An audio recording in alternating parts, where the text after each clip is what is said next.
5 seconds.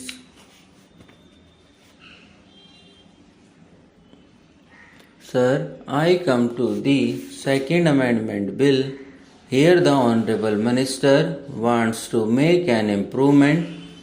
I very well understand it, and to some extent it is welcome. He wants to cover an employee who has interrupted service and that interruption in service being created as a result of his absence without leave from service. The amending bill proposes to include this interrupted period of service of such an employee within the meaning of continuing service for the purpose of payment of gratuity.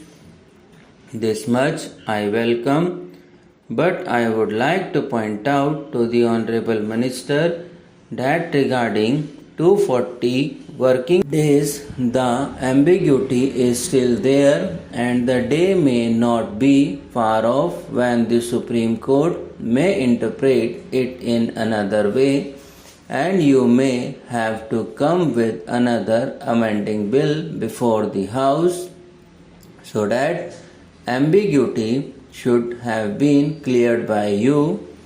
Here again, I beg to submit the Honorable Minister makes a provision which is entirely detrimental to the interest of the worker working in the factory or in some other establishment.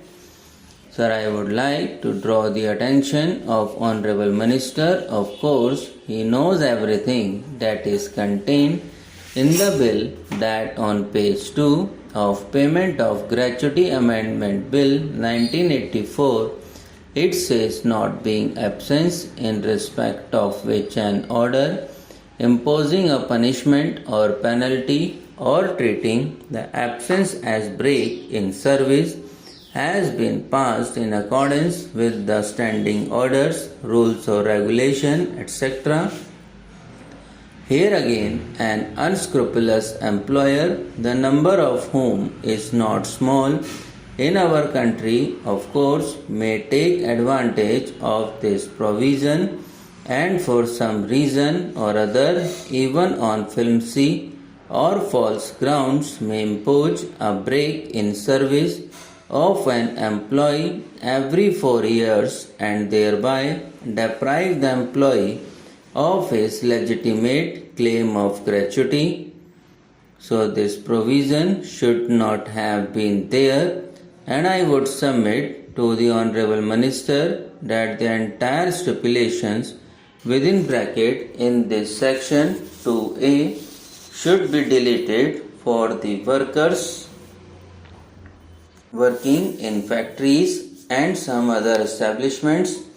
Madam, I would like to submit that the Payment of Gratuity Act is now about a decade, more than a decade old, and that act seeks to provide a tiny dose of social security to working population.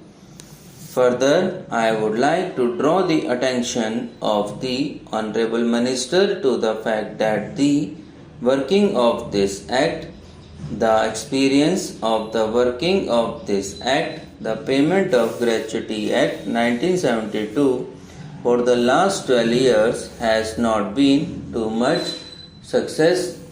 There are certain drawbacks, flaws and lacuna in the Payment of Gratuity Act 1972, and with these drawbacks and flaws, the act is becoming less meaningful to the workers for whom this act is meant.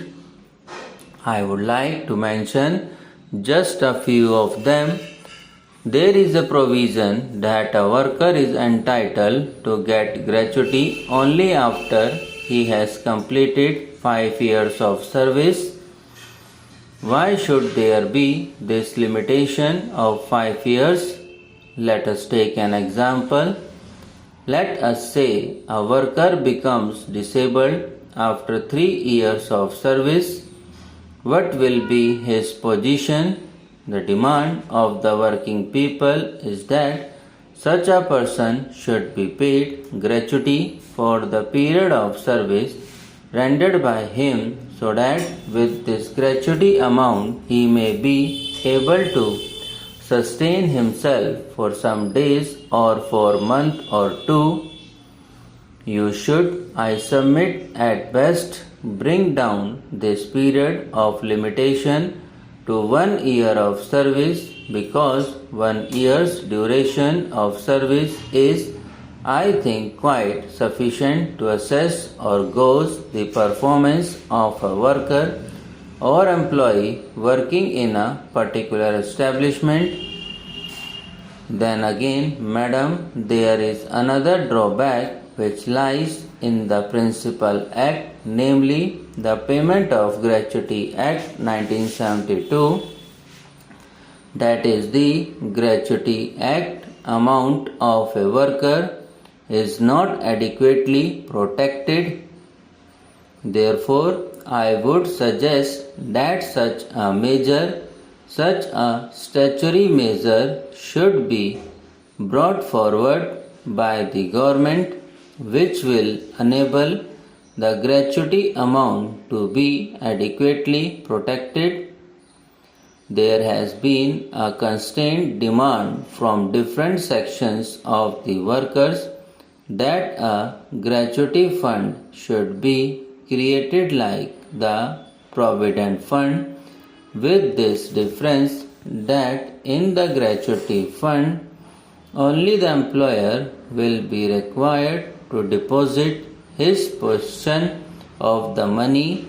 This fund should be kept quite apart by the employer for the payment of gratuity, and under no circumstances the employer shall be allowed to use the gratuity money for his own purpose. Such an arrangement should have been made in the Gratuity Act. Now there is another thing, madam, which I would like to point out. Under the works present provision, an employee is entitled to gratuity if he works or serves in an establishment which has at least 10 employees initially at least. You have made an amendment that initially it should be 10. That is not fair. Subscribe now and press the bell icon. Never miss an update.